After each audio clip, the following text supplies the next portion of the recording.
Welcome back, everyone, to the Bitcoin Business Bureau. I'm your host, as always, LitecoinLeader. We have a lot to talk about today. I don't usually do a video on Friday, but there's so much to talk about. I had to put it out there. So today we're going to be talking about one particular altcoin, a lot of news that came out, the FedNow system, CBDCs, and we're also going to mention another YouTuber because while I respect him and I follow him, I think he missed something, and I'm hoping to encourage a healthy debate and point something out to him. This is how you're supposed to really do it and create a lively debate. We're not tearing anyone down. We're just pointing things out. I'm just giving my perspective. He gives his. So let's just jump into it and see. Let's just see where it goes. So first off, let me share my screen. Okay, we're talking about the FedNow service. Now, the FedNow service has been the main thing that's people have been talking about lately. It came out big this week. This is a story that came out today. It was talked about last couple of days.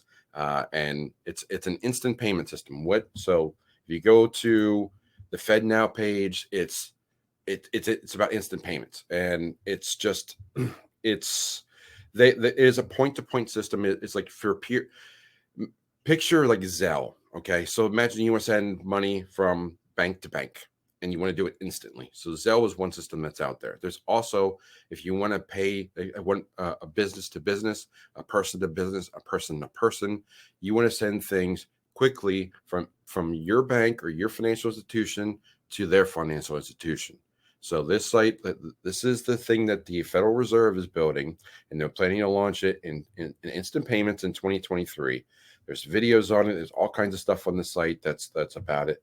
But it's a pretty big deal. So the image that people have been talking about that's been shared out there is this one. Now, this is, and I have two different versions of it to blow up, and I'm going to talk about the bottom one is about the FedNow system, and the top one is about the Ripple system and the comparisons between the two. I'll come back to this in a moment. So first off, here's the FedNow system, and let me just point this out. It's an 8-step process. They go into it with the different things, and we don't need to go over each step, but basically person one sends money to person two through their financial institutions, and the FedNow system runs in the background within seconds to send money back and forth. Now, person one and person two you can drop that and be bank to bank. You could be business to business, business to person, person to business, and so on. So you could pay someone for their work within seconds. You could pay a bank within seconds, or you could pay a company within seconds, all within this new FedNow system they're planning on launching in 2023. So that is image number one of this image.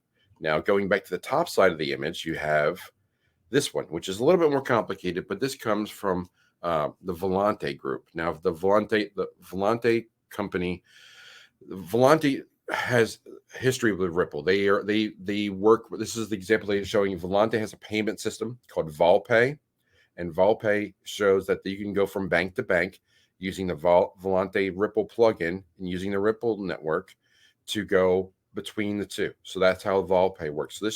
So people are piecing together and making videos about this image and the comparison between bank to bank, and putting together that this could be that you could replace the FedNow system with the Ripple system. Now, also, and I don't have this one pulled up right now, but it was mentioned in this video.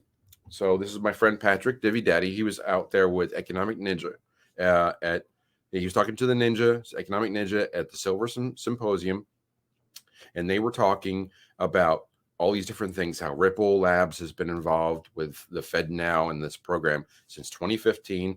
I think it was Ryan Zagoni, who was from Ripple Labs. And then Volante was part of the FedNow pilot program. And so people are putting this together, that Volante with Ripple Labs, the pictures match what XRP does. And it looks like FedNow could use XRP, or Ripple, or the Ripple net. That's what people are piecing together, and that's what Patrick and Ninja talked about. Now, MoonLambo came out with a video, and he did a good job with this as well. And he pointed out that it was a rather strong take on his title, with it saying XRP influencers are misleading you. FedNow does not use XRP, and he used two main arguments. The first argument was that the Ripple net converts currency to currency, fiat currency to fiat currency. So the example he gave, and he even pointed out that, yes, it's hard to get XRP in the United States right now. We'll get into those reasons a little bit later.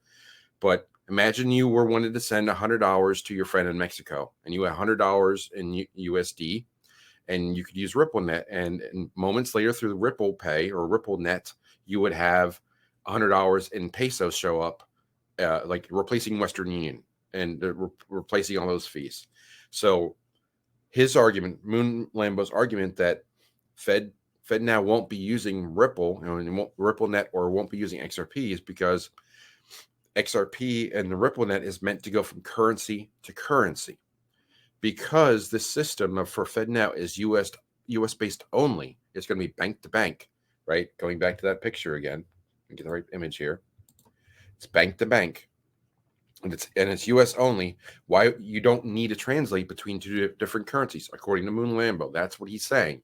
It's like it's going to be US dollars to US dollars. So the Ripple would just get in, RippleNet would just get in the way.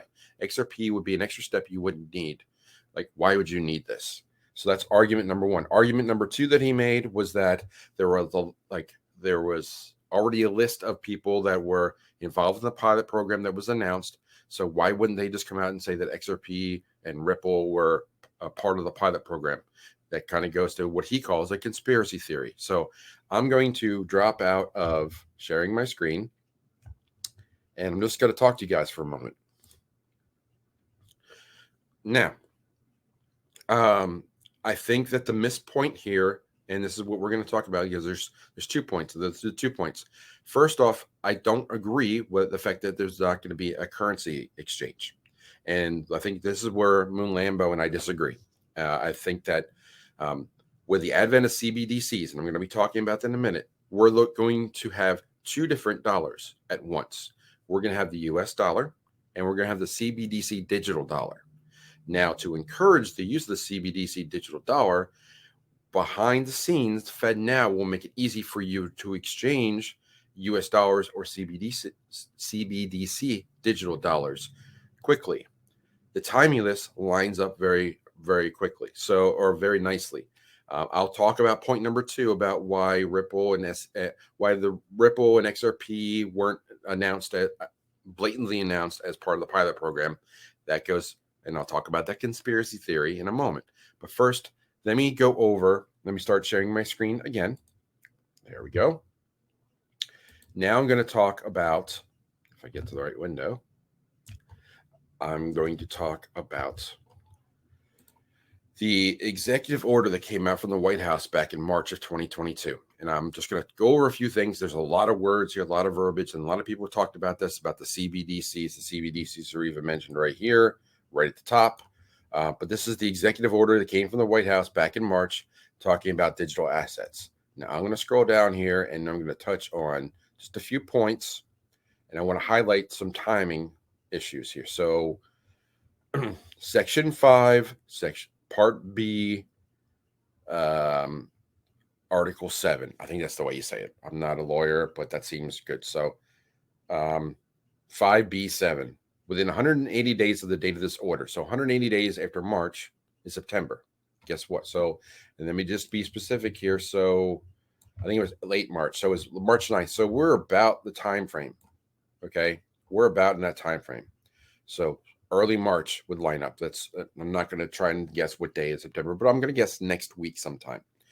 Within 180 days of this date of this order, these people, various people throughout the government, shall submit a report to the president on the connections between distributed ledger technology and short, medium, and long-term economic and energy transitions, so on and so on. Basically, it's going to be a report in September.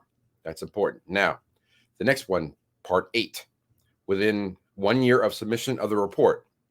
So that's 1 year after that report that comes out this month in September. So you get another year. Described in Section 5B7, that's the part I just read that was highlighted here in the purple. Within 1 year submission of the report, as described above, shall update the report. You'll update the report described, including to address any knowledge gaps. So they have another year. They have another year to address this. So here comes Section 8. So Section 8 is another part I wanted to highlight. Section 8, Part B, Article 1. Within 120 days of the date of this order, they're going to talk about promoting development of digital asset and CBD technologies consistent with their values and legal requirements. So they've already mentioned CBDCs. Within a year of the date of the establishment of the framework required by Section 8B1.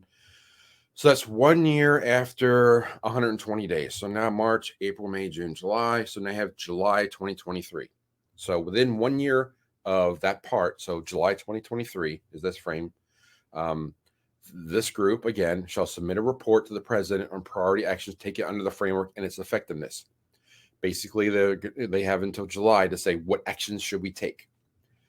Within 180 days of this order, which is this executive order, again, back this says September, Secretary of Commerce and blah, blah, blah, shall establish a framework for enhancing United States economic competitiveness in and leveraging of digital asset technologies. So again, September this year, they're going to talk about how to use CBDCs. So now we get into a little bit more about why wasn't XRP and Ripple blatantly put out there, okay? The SEC is in a lawsuit with XRP and Ripple. And this is an article that came out just a couple days ago just pointing out that this is ongoing, okay? Now it's been dragging out. I highlighted, didn't take, but here's the highlight. In December 2020, the SEC filed a lawsuit against Ripple alleging that its sale of XRP was an unregistered security offering worth over $1 billion.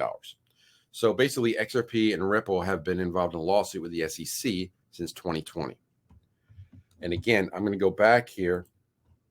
The FedNow is timing mid-2023. And if you go back to everything I pointed out in this White House article, it all points out to between March and September 2023. A report comes out this September, and then you've got another year, and then there's going to be other things that happen around June, July of next year. So the timing lines up. So it's time to wrap up this video and just, and I think I don't know if I mentioned in the open, but I will post a video up here of where I talked about XRP, a video I did probably almost a year ago about XRP and explaining how it is decentralized and debunking a lot of the claims about XRP. But we're not going to talk about decentralization, whatever. We're just talking about what's going on and what could be happening. So we're going to play a little bit of what if. What if that XRP and RippleNet are going to be involved with the FedNow? The timing kind of lines up.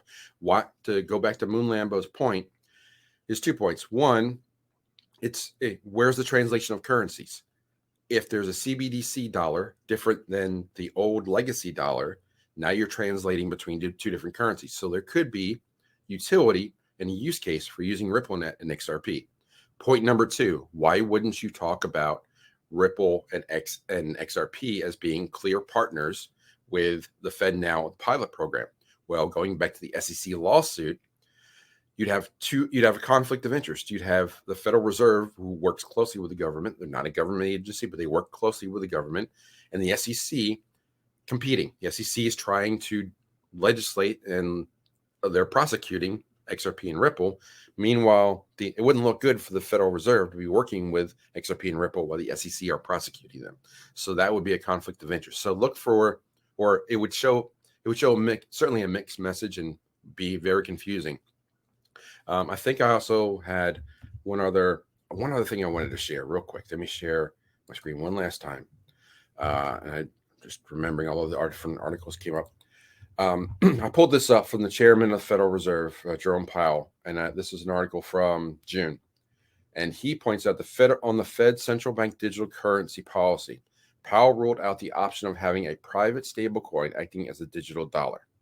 So that means it's not going to be a private CBDC. That means everybody that's talking about, what private CBDCs like USDC, Tether, pick another stablecoin, Algorand, any of these potential stablecoins, they're off the books. That's not going to be it. It's not going to be the Federal Reserve. The federal government is going to issue their own CBDC, a centralized digital banking currency. Central bank digital currency. So the Federal Reserve is going to issue their own central bank digital currency that's going to be independent of all these existing projects. But that doesn't mean they won't use RippleNet. So RippleNet could very well be involved. And this is an opportunity if you want to be, what if that the lawsuit is extending to buy them time to make sure this all works. And they are going to go with Ripple and for the U.S. government to try and get their hands on more XRP. Just a thought, just putting that out there, kind of a what if. So these are some of my thoughts, and these are I just wanted to share them. And I think that, you know, MoonLambo made a great video, making a great point about it is used for the translation between one currency and another. I think he missed the point that the CBDC digital currency is going to be different from the legacy US dollar system. And now you're going to be able to grease the skids and put out there next year, sometime in the summer to the fall, a new financial system using the CBDC in the United States that is going to be what they use to issue a new financial system to replace the legacy one that seems to be crumbling all around us with all the inflation and the value drops and everything else. So what are your thoughts? I just wanted to share mine today. I'd love to read more about them in the comments, and please like and subscribe. Really appreciate that. Share this video. I would love to hear what your thoughts are. But with all that said, I'm going to close the door on the bureau, say follow leader one more time, and I will talk to you soon. Take care.